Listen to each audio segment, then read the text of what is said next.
Pak, saya bingung nih, Hmm. kalau penelitian kuantitatif sama kualitatif tuh ditulisnya jenis penelitian atau pendekatan penelitian sih Pak? Mana sih yang benar? Oh, oke. Ini saya jawab tapi saya nggak kasih kesimpulan ya. Kalian putuskan sendiri ya. Kalian ambil kesimpulan sendiri ya. Misalnya gini, kita samakan dengan jenis binatang deh misalnya. Kan jenis binatang ada karnivora, omnivora, herbivora. Nah, yang jenisnya karnivora misalnya macan. Yang jenisnya herbivora misalnya ada sapi, kuda, kambing dan lain-lain. Atau misalnya gini, jenis hewan mamalia nih.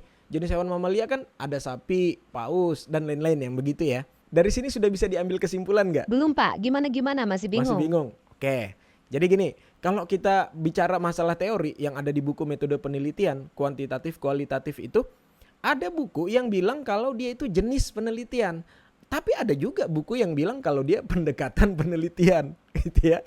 Lalu kalau kita ngomong di artikel-artikel atau di jurnal-jurnal, para ahli peneliti itu ada juga yang bilang melakukan penelitian dengan pendekatan kualitatif. Ada juga yang bilang melakukan penelitian dengan jenis kuantitatif. Untuk mudah memahaminya kita samakan aja dengan jenis hewan tadi tuh. Ada yang jenisnya mamalia itu ya sapi, kuda, kambing. Ada yang jenisnya apa tadi karnivora, ada macan gitu ya. Nah kalau kita ngomong ke penelitian, kualitatif tuh ada pembagiannya.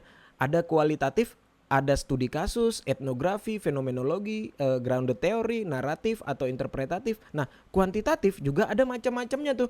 Ada bisa kuantitatif itu dilakukan dengan cara eksperimental, ada yang korelasional, ada yang kausalitas, dan lain-lain. Sampai sini udah bisa diambil kesimpulan nggak? Intinya kalian nggak usah perdebatkan masalah itu apakah kuantitatif kualitatif itu termasuk jenis atau pendekatan penelitian. Karena kalau baca buku ya beda-beda juga tuh. Apalagi kalau kalian tuh saling menyalahkan. Wah ini harusnya jenis, ini harusnya pendekatan. Nggak perlu. Orang yang suka nyalahin tuh biasanya baru bisa tuh bener. Untuk cari aman ya kalian tulis aja metode kualitatif, metode kuantitatif. Jadi penelitian ini dilakukan dengan metode kuantitatif. Nah, metode kuantitatif itu kan banyak tuh di bawahnya.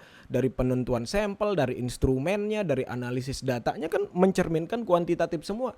Atau bilang aja penelitian kalian ini menggunakan metode kualitatif ya. Apa yang kalian lakukan itu kan menggambarkan, mencerminkan metode kualitatif. Misalnya wawancara, analisis datanya seperti apa tuh yang kualitatif, macam-macam kan. Atau jalan pintasnya ya udah ikuti aja apa masukan dari dosennya. Kalau dosennya bilang ini jenis penelitian kuantitatif ya tulis jenis. Kalau dosennya bilang ini pendekatan kualitatif ya tulis pendekatan. Gitu aja simpelnya, nggak usah diperdebatkan. Masalah itu tuh nggak penting diperdebatkan.